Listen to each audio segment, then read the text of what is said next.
살아계신 하나님 아버지, 감사와 찬송과 영광을 올려드립니다. 아멘. 오늘도 복된 한날을 허락하시고 저희들의 생명을 연장시키시고 저희들의 발걸음을 이 은혜의 보좌 앞으로 아버지의 집으로 저희를 불러주시고 하나님께 찬송하게 하시고 기도하게 하시고 말씀을 전하고 듣게 하시니 하나님 감사합니다. 아멘. 이 시간 하나님 앞에 나온 저희들 한 심령 위에 성령 하나님께서 임마누엘로 함께 하시고 주여. 지혜의 영으로 함께 하셔서 주님. 하나님의 말씀을 귀로 듣고 마음으로 받을 때에 그 하나님의 말씀이 깨달아지는 은혜가 그 감화 감동이 저희들에게 있게 하여 주옵소서. 아멘. 예수 그리스도 이름으로 축복하며 기도 올리옵나이다. 아멘. 아멘. 자, 오늘 말씀은 조금 읽으실 때 그렇게 확 의미가 전달이 이렇게 한 번에 오지는 않으실 텐데 지혜를 일반적으로 그냥 하나님이라고 지혜를 의인화시켜서 잠언에서 표현할 때 그냥 하나님이 부르신다, 지혜가 부른다 이렇게 이해하시면 제일 빠르다고 했는데 오늘 단락에서는 이 지혜를 어떻게 보느냐 하면 제2위 성삼위일체 중에 제2위인 성자 예수님으로 보셔야 해석이 됩니다. 왜냐하면 여호와께서 그 조화의 시작 곧 태초에 일하시기 전에 나를 가지셨다 이랬는데 바다가 생기기 전에 그러니까 하나님이 창조하시기 전에 이미 내가 났다. 내가 거기 이미 있었다. 그러니까 창조 사역하시기 전에 그렇기 때문에 여기서 물론 이제 삼위일체이기 때문에 지혜를 하나님이다, 지혜를 예수님이다, 뭐 다 같은 말이지만 여기서는 구분을 하고 있다. 제2위 성자 예수님을 표현하고 있다라고 보시면 됩니다. 그래서 22절부터 오늘 30절까지에 나오는 나라는 1인칭, 나를 가지셨고 내가 세움을 받았고 내가 이미 낳고 내가 이미 낳고 내가 거기 있었고 내가 그 곁에 있어서 창조자가 되어 뭐 이런 표현들 이 나는 예수 그리스도로 보시면 됩니다. 자, 그렇게 생각을 하시고 요 단락을 읽으시면 조금 이해가 되실 거고 그리고 여기서는 지혜 즉 2위인 성자 예수님의 그 선제성을 의미합니다. 선제성이라는 말이 좀 어려운데 한문인데 먼저 있었다는 거죠. 선제라는 의미는 먼저 있었다라는 의미. 자식이 부모보다 먼저 있을 수가 있어요? 그렇진 않죠. 부모가 먼저 있었죠. 그러니까 모든 우주 만물, 피조물들 창조 세계 전에 이미 먼저 있었다라는 의미. 그리고 그 지혜가 즉 성자 예수님이 하나님이 창조 사역을 하실 때에 동역하는 기쁨이 있었다라는 것을 이제 오늘 본 단락에서 말씀을 하십니다. 자, 한 절씩 보도록 하겠습니다. 22절입니다. 여호와께서 그 조화의 시작 곧 태초에 일하시기 전에 창조 사역을 하시기 전이라는 의미입니다. 나를 가지셨으며 하나님의 행동, 조화의 시작이라는 의미는 하나님의 그 행동의 시작을 말하고 그 전에 이미 나를 가지셨다. 내가 있었다라는 거죠. 성자 예수님께서 또는 지혜가 23절 만세 전부터 태초부터 땅이 생기기 전부터 내가 세움을 받았다. 계속 같은 말입니다. 창조 사역, 이 우주 만물, 피조 세계가 있기 전에 내가 이미 존재했다. 내가 이미 있었다. 내가 선제했다. 먼저 있을 때 먼저 존재했다. 라고 말씀합니다. 24절 아직 바다가 생기지 아니하였고 큰 샘들이 있기 전에 내가 이미 났으며. 지혜의 선제성, 예수 그리스도의 선제성을 계속 밝히고 있습니다. 25절 산이 세워지기 전에, 언덕이 생기기 전에 내가 이미 났다. 26절 하나님이 아직 땅도 들도 세상의 진토의 근원도 짓지 아니하셨을 때부터 나는 이미 있었다. 27절 그가 하늘을 지으시며 궁창을 해면에 두르실 때 내가 거기 있었고. 자, 이제는 창조 사역을 하실 때 이제 시작하시는데 그때 함께 있었다는 거죠. 그가 위로 구름 하늘을 견고하게 하시며 바다의 샘들을 힘있게 하시며. 29절 바다의 한계를 정하여 물이 명령을 거스르지 못하게 하시며 또 땅의 기초를 정하실 때. 그러니까 하나님이 우주의 질서를 정하셨다는 것을 지금 말씀을 하고 있고, 곧 그분이 창조주시다, 하나님이 창조주시다 라는 것을 밝히고 있습니다. 30절이 이제 조금 우리가 생각을 해야 되는데, 내가 그 곁에 있어서 나는 여기서 내가는 지혜 또는 제2위인 성자 예수님을 말하고, 그는 하나님인데 그 하나님 곁에 있어서 창조자가 되어 이렇게 되어 있단 말이에요. 근데 이게 창조자, 삼위일체를 보면 이해가 되죠. 하나님이 창조하셨을 때 예수님이 같이 창조하셨다, 그렇게 하면 이해가 되는데, 그래서 영어 성경에도 뉴 아메리칸 스탠다드 버전이라는 버전에서는 Then I was beside him as a master workman 이렇게 되어 있어요. 나이가 그때 그분 곁에 옆에 있었고 뭐로서? 마스터 워크맨 이렇게 번역을 했어요. 이 부분을. 그러니까 창조 사역을 함께 했다는 거지.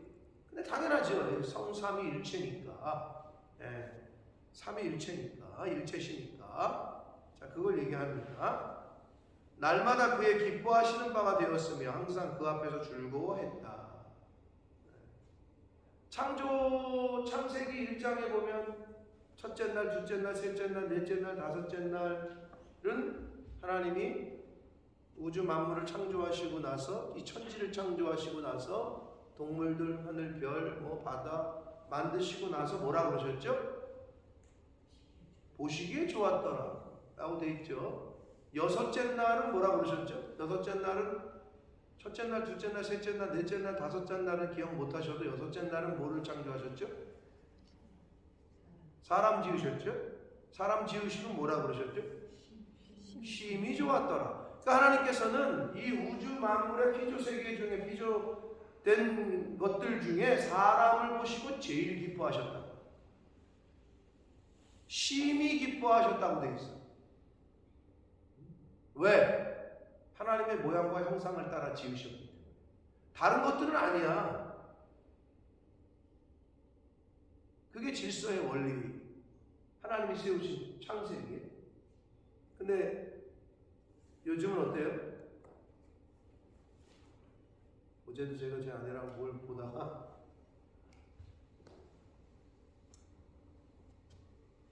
여러분 불과 몇십 년이에요. 불과 몇 년 안 돼. 여러분들도 아마 아실 텐데, 여러분 어렸을 때 동물을 보고 내 새끼라고 하는 그런 사람들이 별로 없었어요. 그리고 동물을 보고 입양했다라는 표현을 쓴 게 불과 몇 년 안 돼요. 강아지, 개, 어제 고슴도치 별걸 다 키워. 그러면서 자기 새끼라고 해요.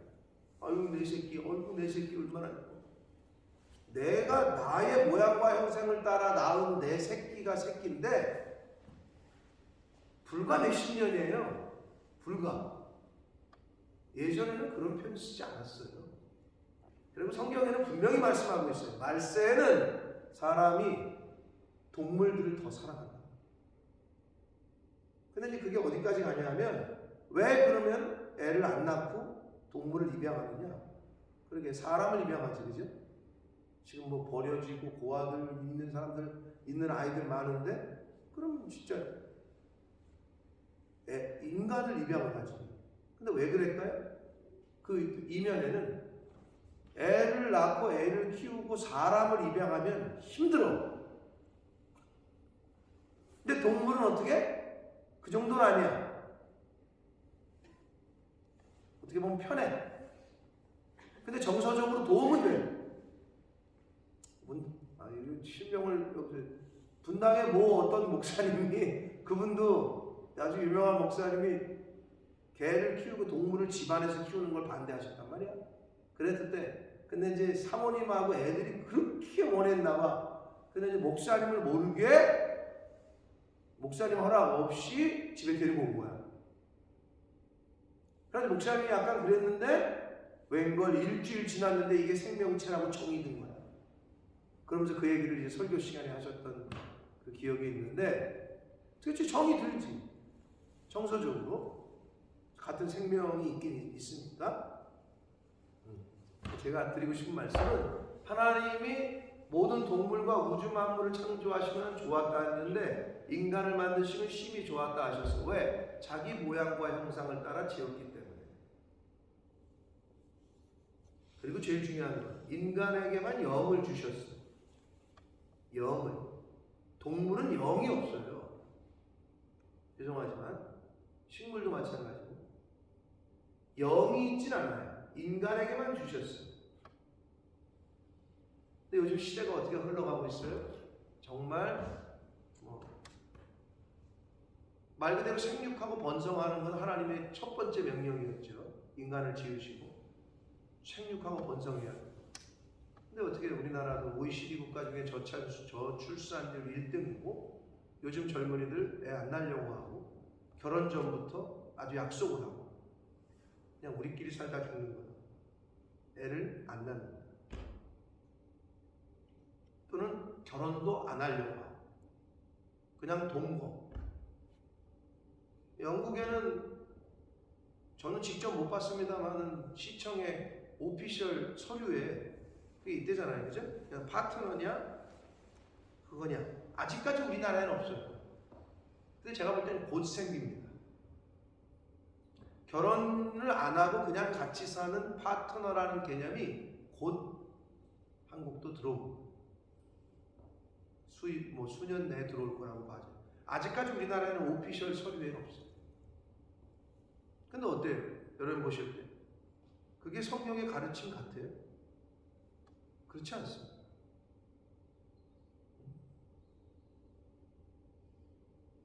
세상은 이렇게 변해가고 문화도 변해가고 법도 변해가고 근데 하나님의 말씀은 영원해요. 변함이 없어. 그럼 어떡할 거냐는 거죠. 그러니까 우리가 정신 똑바로 차리지 않고 말씀을 배우지 않으면 기준이 흐려지고 그리고 기준이 세상의 기준과 이제 하나님의 말씀과 충돌이 되는 시대에 이게 이제 법으로 제정되다 보니까 충돌이 된다. 영국도 사실은 법이 그런데 우리가 잘 못 느끼는 것 뿐이지만 공적인 자리에서 예수가 오직 구원받는 유일한 길이다 이렇게 말하면 잡혀간다잖아요. 고소당하고.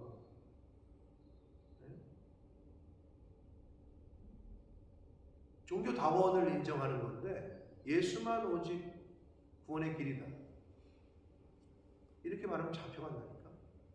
그래서 영국 교회들이 그 소송이 걸렸을 때를 대비해서 이렇게 연대해서 이렇게 어소시에이션을 가입을 해가지고 소송이 걸리면 법적으로 대응하는 혼자 한 교회가 어떻게 해결할 수 없으니까 그런다 그러더라고요. 모르겠네. 근데 아직까지도 그렇게 공격이 심하진 않죠. 영국 교회 와서 예배를 드리면 영국 교회에서는 그렇게 설교하죠. 오직 예수가 구원자다. 여러분 그걸 누가 듣고 있다가 소송을 걸면 소송이 걸립니다. 그게. 그런다 그러더라고요. 그래서 신영주 지사에 나가는 영국 교회는 이미 그 로펌 같은 데 가입이 돼 있대요. 실제로 누가 소송을 걸면 대응을 해야 됩니다. 그래서 그런 얘기를 하시더라고요. 거기는 이제 가입되어 있는지 모르겠지만 조그만 교회들 뭐 그런지 모르겠지만 하여튼 현재 그런 상황이랍니다. 영국이 뭐 이제 소송을 거는 측에서 이제는 뭐 한국어까지 외국 교회까지 번역을 해가지고 소송을 걸지 모르겠는데 그런 상황이래요. 하나님 예수님께서 창조 때 같이 있었는데 즐거워하셨다. 근데 31절이 사람이 거처할 땅에서 즐거워하며 지혜가 기뻐하는 장소, 즉 예수님이 기뻐하는 장소를 말하시는데 인자들을 기뻐했다. 여기서 인자는 이제 사람의 아들인데, 그러니까 예수 그리스도께서 사람이 있는 곳에서 사람들을 기뻐하셨다는 거예요.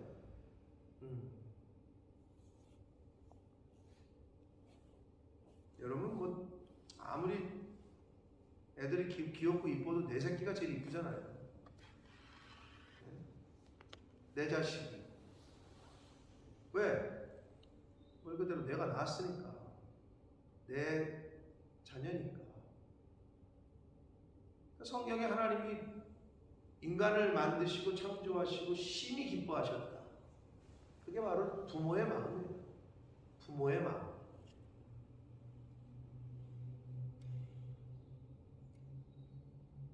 그 말씀을 하고 계십니다. 자, 여기까지가 이제 지혜의 선제성, 제2위 성자 예수님의 선제성, 삼위일체 측면에서 봐야 이게 이해가 된다고 말씀을 드렸고, 32절부터는 이제 그 지혜가, 그 예수 그리스도가 공개적인 초청을 합니다. 공개적인 초청을 하면서 그 예수를 영접하고 그 예수 지혜에 순종하라고 촉구하면서 경고를 해요. 32절 아들들아 이제 내게 들으라. 내 도를 지키는 자가 복이 있다. 뭐 도는 뭐 길도자죠. 당연히 삶의 태도, 습관. 하나님의 말씀을 잘 들으며 사는 인생이 결국 하나님에 대한 태도, 하나님에 대한 그 자세, 하나님을 대하는 그거의 첫 번째가 잘 듣는 거예요. 강연을 하거나 선생님 수업 시간에 선생님에 대한 태도는 바른 자세, 정시, 정좌, 정청.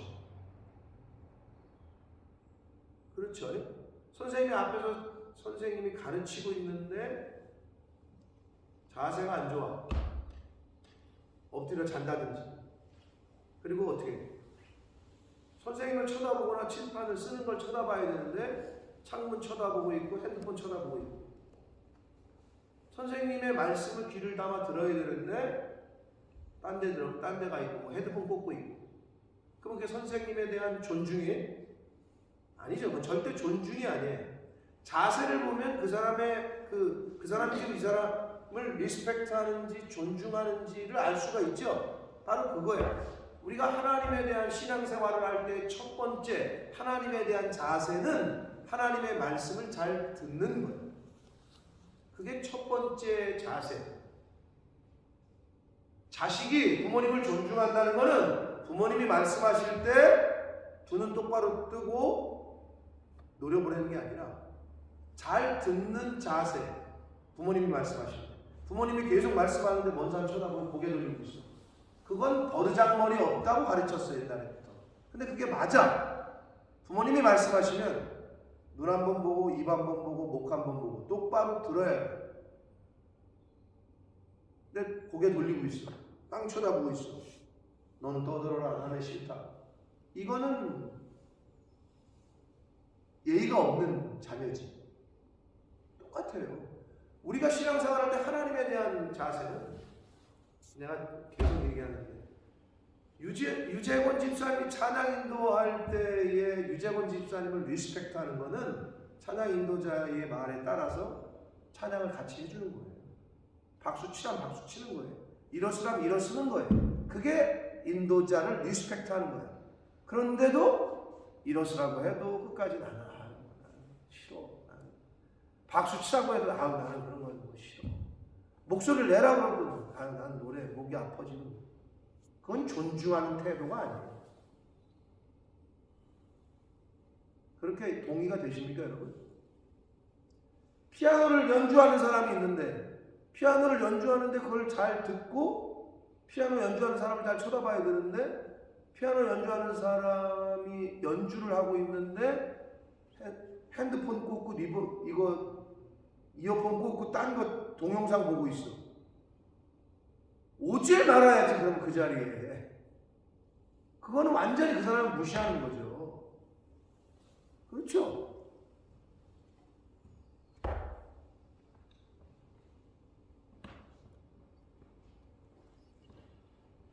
내게 들으라. 내 도를 지키는 자가 복이 있다.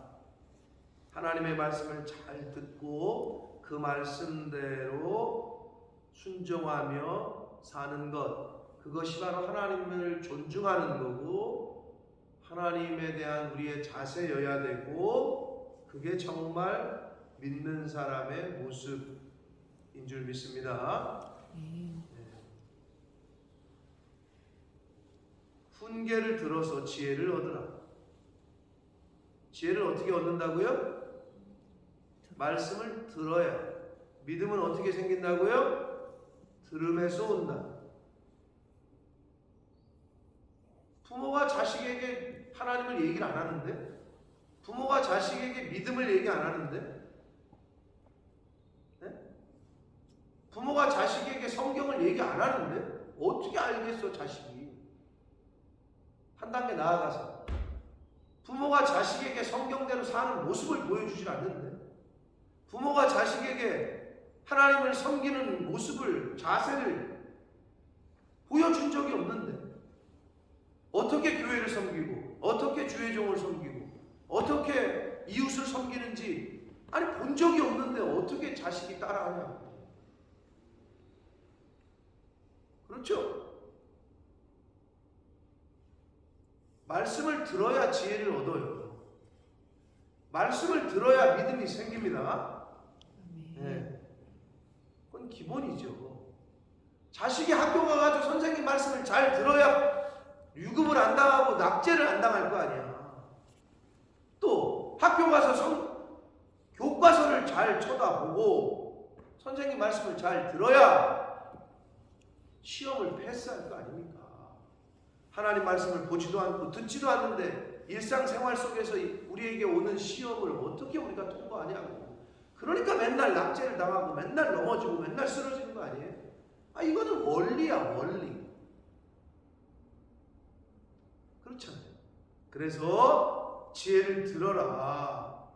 훈계를 들어라. 말씀을 들어라. 그래야 지혜를 얻는다 라고 말씀합니다. 그리고 버리지 말라라고 성경이 한국말로 번역을 했는데, 이것은 훈계를 들어서 말씀을 들어서 지혜를 얻었어요. 근데 그것을 버리지 말라. 그 말은 원문으로는 직역하면 무관심하지 말라는 얘기예요. 그러면 그게 무슨 말이냐? 관심을 가지라는 거야. 말씀에, 말씀 듣는 거에 관심을 가지라는 거지. 드라마에 관심을 쏟고 다른 쇼핑하는 거에 관심을 쏟고 돈에 관심을 쏟는 그 관심보다 지혜의 하나님의 말씀에 좀 더 관심을 가져라. 무관심하지 말아라 라고 성경은 말씀하고 있습니다. 어린아이들은 이해를 못하더라고.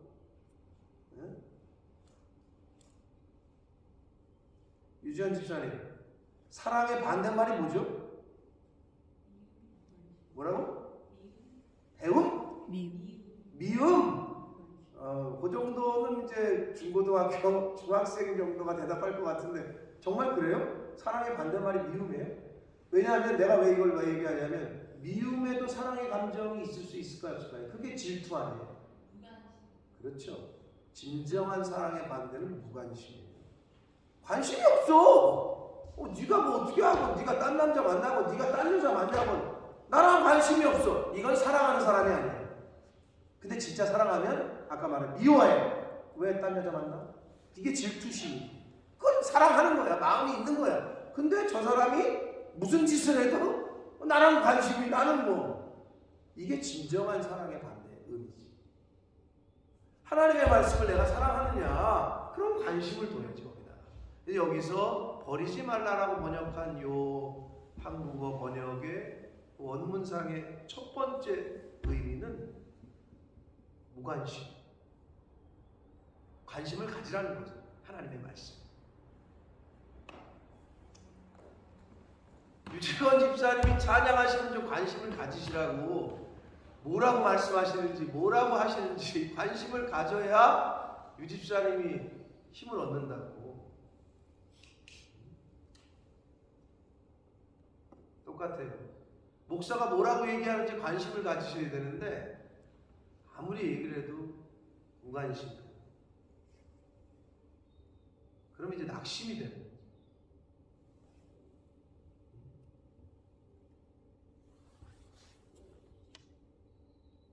어떤 일을 함에 있어서도 마음이 이렇게 상하고 마음이 낙심이 되면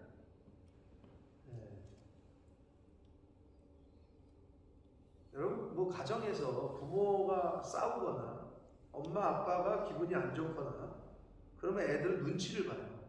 자식들은 부모가 싸우거나 엄마가 기분이 안 좋은 것 같고 아빠가 기분이 안 좋은 것 같다. 그러면 그날 자녀들의 그 분위기는 별로 좋을 수가 없어요. 그렇죠? 이게 똑같습니다. 부모님이 기뻐야 되고 부모님이 뭔가 행복해야 자녀들에게도 흘러가고 떨어지는 게 있어. 자녀들에게까지도. 그렇죠? 그래서 여러분 뭐라 그래요? 싸울 때 애들 앞에서는 싸우지 말고 애들 앞에서는 소리 지르지 말고 뭐 그런 얘기 하죠? 저도 그래요. 낙심이 되고 막 영적 막 끌어오르는데도 교회 다른 사람 앞에서는 그러지 말아야 돼. 왜? 나는 부모니까. 그런데도 여러분도 자식들 앞에 화낼 때 있듯이 저도 그럴 때가 있겠지. 똑같습니다. 그게 관심을 가져야 돼. 34절 누구든지 내게 들으며 날마다 내 문 곁에서 기다리며 문설주 옆에서 기다리는 자는 복이 있다 라고 했는데 일단 하나님의 말씀을 듣는 누구든지 들으면 복이 있대. 또 날마다 들으면 복이 있대. 하나님의 말씀을 날마다 기다리는 자는 복이 있대. 근데 여기서 이제 문 곁에서 문설주 옆에서 이 말은 이렇게 생각하시면 됩니다. 이 솔로몬 왕이 신하가 문 밖에서 왕이 뭐 누구를 데려오거라 그러면 예 전하 듣고 있다가 4시간 문 뒤에서 듣고 있다가 그 왕의 명령을 수행하잖아요. 바로 그런 의미야. 여러분 왕의 그 왕을 이렇게 서포트하는 내시나 내시장, 황관장 뭐 이런 표현이 있는데 그 경호실장은 대통령이 뭐라고 하는지 비서실장 가장 최측근에서 따라다니잖아요. 비서실장.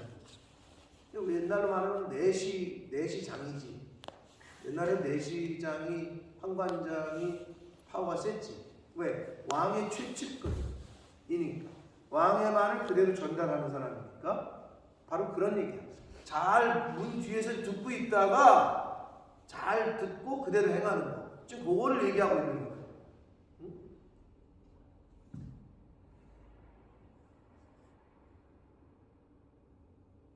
그래서 가끔 여러분 이런 게 있어요. 목사도 어떤 마음의 언중유골이라고 마음에 있는 얘기가 말로 나오잖아요. 근데 이제 흘려서 별로 중요하지 않게 많은 얘기 중에 흘려서 얘기를 했는데 어떤 사람은 그 많은 얘기 중에 내가 제 마음에 담긴 말을 캐치해가지고 하는 사람이 있어. 근데 또 어떤 사람은 많은 얘기가 아니라 직접적으로 얘기를 해줘도 못 듣는 사람이 있어. 아무리 내가 이렇게까지 얘기했는데도 못 들어 그거를. 이게 무슨 의미인지를 몰라. 근데 어떤 분은 많은 얘기 중에 요만큼을 섞어가지고 거기다가 얘기를 했는데 그거를 캐치를 해. 이게 뭐냐면 여러분 자녀들에게 똑같을 거예요. 어떤 자식인데 자녀가 한 분 있는 사람인 건 잘 몰라. 뭐 예를 들어 우리처럼 뭐 5명이 있거나 뭐 7명이 있거나. 남 뭐라? 남 누구지? 연예인 중에 13명의 자녀가 있는 13명 중에 장녀인 연예인이 있더라고. 누군지 아세요? 못 보셨어요? 남 뭐였지? 깜짝 놀래? 남 뭐였던 것 같아요. 남 뭐란가? 맞아요? 남 모식인데 야, 걔 그 엄마 참 이제는 끝났겠거니 했는데 어느 순간에 대학교 다녀가지고 기숙사 있다 집에 가보니까 애가 와 있더래. 조그만 애가.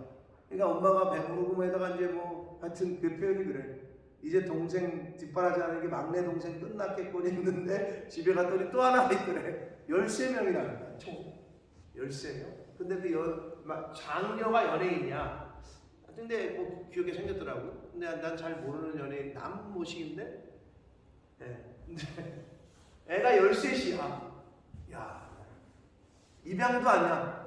한 2년 터울로 계속 엄마가 낳은 거야. 와, 대단하더라고요, 진짜. 지금 작년은 20몇 살, 30살 가까이 된 것 같은데 이제 뭐 갓 태어난 애가 있는 거야. 와, 13명을 낳았어.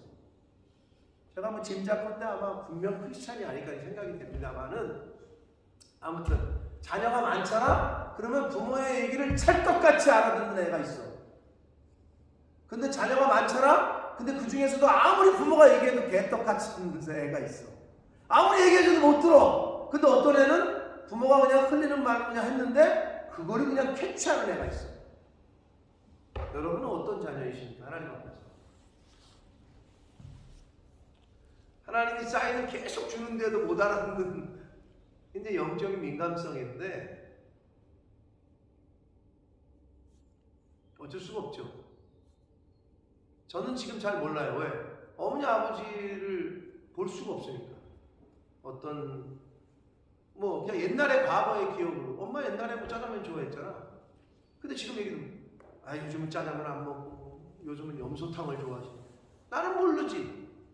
근데 매일 옆에서 모시고 있는 둘째 형님과 형수는 가장 최측근에서 모시고 있으니까 잘 아시겠지.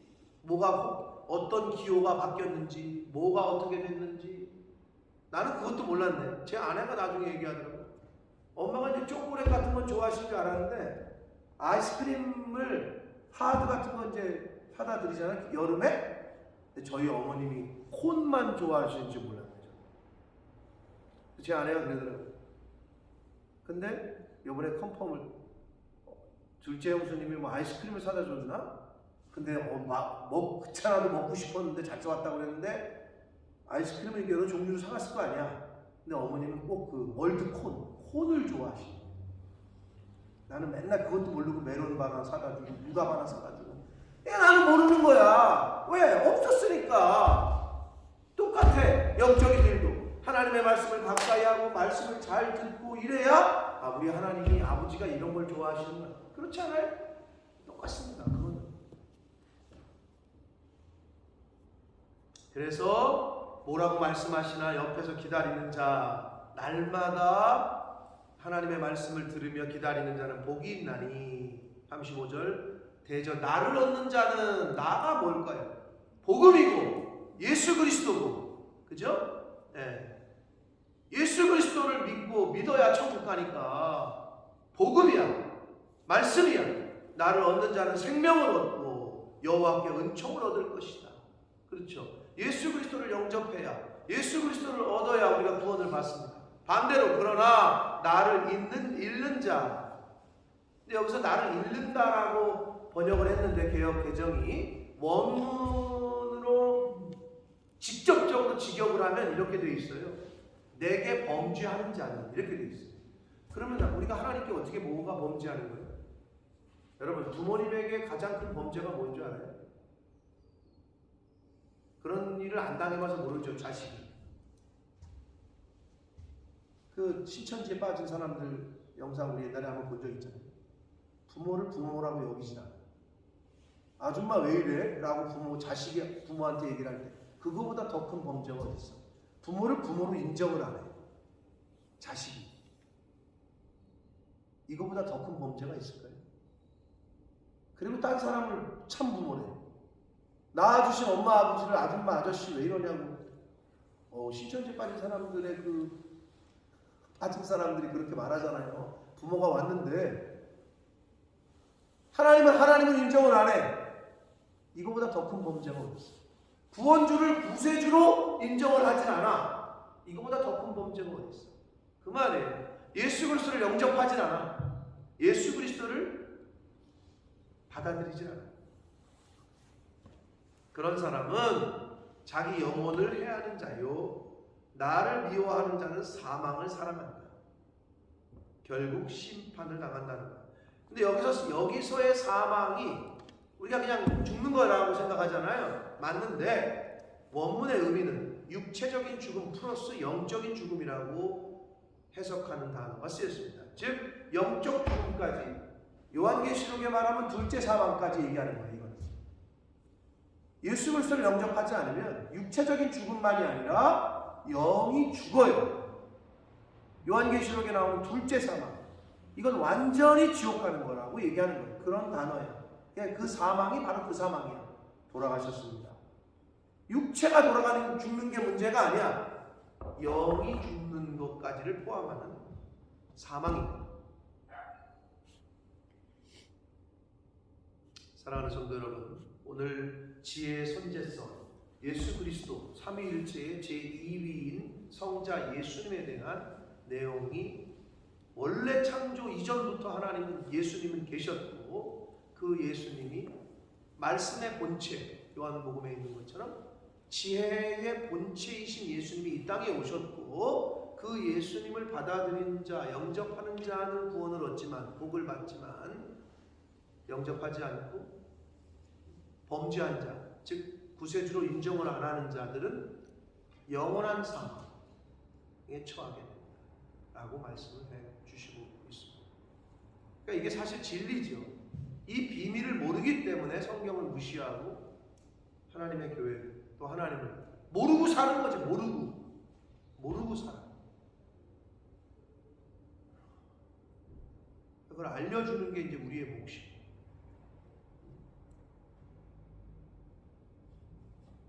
저와 여러분이 하나님의 말씀을 늘 가까이 하고, 또 하나님을 대하는 자세를 바르게 하고, 잘 듣고 잘 읽고 또 잘 지키려고 힘쓰고 애쓰는 저와 여러분의 삶이 되어야 될 줄 믿습니다. 그래야 우리의 자녀들도 그 모습을 보고 그대로 그게 흘러가고 따라갑니다.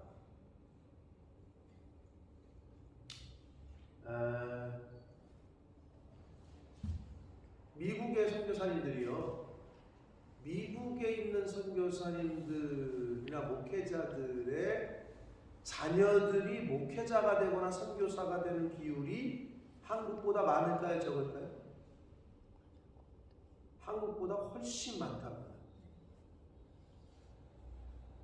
내가 목사인데, 내가 선교사인데 내 자식이 목사가 되고 선교사가 되는 비율이 미국이 훨씬 많대요. 왜 그럴까요? 뭘 왜 그러고? 당연히 목회자가 되면, 선교사가 되면 정말 좋구나, 행복하구나, 이런 거를 어떻게 여러 가지 제도나 이런 것도 백업이 되지만 부모들이 보여준 거죠. 그렇죠? 근데 만약에 목회자가 되고 사모가 되고, 우리 아빠가 엄마가 목사고 사모인데 맨날 울고 맨날 죽겠다고 그러고 맨날 이러잖아요? 그럼 자녀들은 어떻게 되는 줄 알아요? 하나님에 대해 반감을 품는, 교회에 대해서 반감을 품는, 교회는 우리 엄마 아빠를 힘들게 하는 거예요. 성도들이 우리 엄마 아빠를 힘들게 하는 거예요. 왜 이렇게 생각하는 줄 알아요? 그건 목사 사모책이에요. 집에 가가지고 맨날 이 집사가 나한테 이럴 수 있어, 막 그냥 이걸 다 얘기하잖아? 애들이 다 들어. 이건 반대는 똑같습니다. 집에 가서 맨날 목사님 욕하고 사모님 욕하잖아? 교회 욕하잖아? 자식들이 그대로 다 듣습니다. 똑같은 거야. 근데 미국은 그 비율적으로 그렇대. 제가 그걸 보면서, 근데 여러 가지가 백업이 되죠. 뭐 미국에 있는 선교사님들은 한 선교사를 파송한다. 그러면 그 기관에도 전체가 서포트가 되는 거예요. 우리처럼 한국처럼 한국은 아직까지도 안 돼요. 그 어느 교단도 교단마다 차이는 좀 있어요. 알아서 생존해야 돼요. 한국은 아직까지도 그래요. 그리고 선교사로 은퇴를 했어. 예를 들면 제가 여기 이렇게 왔잖아요. 제 아내가 가끔 요즘 그러니 은퇴하고 나서 살 집이라도 있냐 이거. 방이라도 있냐 이거. 나는 없어. 그걸 준비해야겠다는 마음도 가져본 적이 없어 나는. 이렇게 말하면 좀 미안. 제 장모님이 이런 얘기 들으면 이제 확 이제 열받으시는 거지. 왜? 아니 무슨 그 생각을 못. 그러려면 이거 못하지. 빨리 뭐 어떻게 뭘 해든지 해야 되겠지. 주식을 투자를 하든지 뭘 해야 되겠지. 하나님 책임지시겠지. 그건 이제 저의 믿음이에요. 그건 저의 믿음이고. 죄송하지만 교회는 그럼 어떤 생각을 가져야 되느냐? 가끔 반농담적으로 그런 얘기를 하시는 분들이 저한테 있었어요. 목사님 집은 제가 책임지겠습니다. 그럼 제가 막 농담을 하시는 건데 농담으로 얘기를 반농담이고 반진담이겠지만 제가 진심을 담아서 그러죠. 말대로 될지어다. 그럼 그러려면 어떻게? 그분이 성공해야지. 잘 돼야지. 사업이 잘 되고 뭔가 우리가 흔히 말하는 대박이 터져야지. 그래야 목사 집이라도 해줄 거 아니야. 그렇죠. 근데 이제 그게 감동으로 와야 돼요. 근데 내가 지금 이 얘기를 왜 드리냐면 왜 우리 자녀들에게 이게 잘 흘러가느냐. 우리 여러분들 보신 적 있으시죠? 김시동 목사님 보신 적 있으시죠, 권사님? 없으세요. 없으신가? 아니 길거리에서도 본 적 없을까? 한 번도 본 적이 없으세요? 없으시겠구나. 2010년도에 갔거든. 캐나다에. 맞나? 우리가 10주년이 언제야? 2008년도에 갔어요. 2008년도에 가셨어. 캐나다라고 우리 주부의 이름이 있는. 이분이 뭐 아시겠지만 스토리는 아프리카 케냐에서 마사이족이라는 빨개는 안 벗고 다닌대 요즘은. 난 빨개 벗고 다니지 않다. 여기만 가리는 그런 사람들. 전기도 없고 뭐 그냥 그 흙집에서 산대. 근데 그 흙집이 쇠똥집이래. 소똥 같은 걸 같이 발라가지고 했는데 소똥집이라 그러더라고. 전기가 없어. 저도 저기 말라이 갔을 때 전기가 없는 빌리지라고 얘기하는 곳에 가서 밤이 됐는데 진짜 아무것도 안 보여. 진짜 웃긴. 그 사람들 이빨만 보여. 이렇게 하면 이빨은 왜 이렇게 또 하얀지 몰라. 뭐 백미를 하는 건지 무슨 치약을 쓰는 건지 모르겠네. 진짜 그렇더라고. 근데 이제 거기서 사역을 하다가 안식년 삼아서 여기를 왔다가 하여튼 그 스토리가 좀 있어요. 근데 이제 우리 교회에서 사역하는 걸 보고 유학생 선교의 뜻을 품게 됐고, 그런 과정에서 파송한 교회에서 잘렸고, 이제 자기네 말을 안 듣는다고. 그래가지고 저희 교회가 10주년이 됐을 때 파송을 했다. 눈물로. 우리도 힘들었지만 그래도 뭐 파송 교회가 있어야 되고 서류상으로도 그렇고 뭐 그러잖아요. 그래서 이제 파송을 했어. 근데 우여곡절 끝에 이제 지금은 잘 안착을 해가지고 정착을 했잖아. 아프리카에서 이 두 분이 어떻게 선교했는지는 잘 몰라. 근데 제가 왜 이 얘기를 하냐? 그 딸이 둘이거든. 거기는 우리는 아들만 둘이고, 근데 또 공교롭게 나이가 다 같아, 그죠? 큰 딸하고 우리 승혁이하고 둘째하고 우리 승우하고 나이가 같아. 근데 큰 딸이 전도사님이 되셨어요. 전도사님 신학을 해서 전도사님 될 때까지는 내가 들었어. 그래, 큰 딸이 전도사님이 됐구나. 거기까지 들었는데 아프리카로 선교사로 갔어. 캐나다에서. 여러분 쉽지 않습니다. 그럼 도대체 그 아이들이 아프리카에서 뭘 받고 그 부모가 사역하는 거를 봤을 텐데, 그리고 아프리카가 얼마나 힘들다는 거를 캐나다와 커가 컸으면서 다 비교를 했을 텐데 왜 그곳으로 갔을까? 답은 하나예요. 그 부모가 그 영혼을 사랑하고 아프리카를 사랑하는 마음을 자녀에게 그대로 물려주는 거예요. 그 여자애가 그걸 보내는 또 부모도 대단해. 야, 그래서 제가 참 느끼는 게 많았어요. 여러분 같은 보내실 수 있어요? 아프리카를? 첫째 딸을?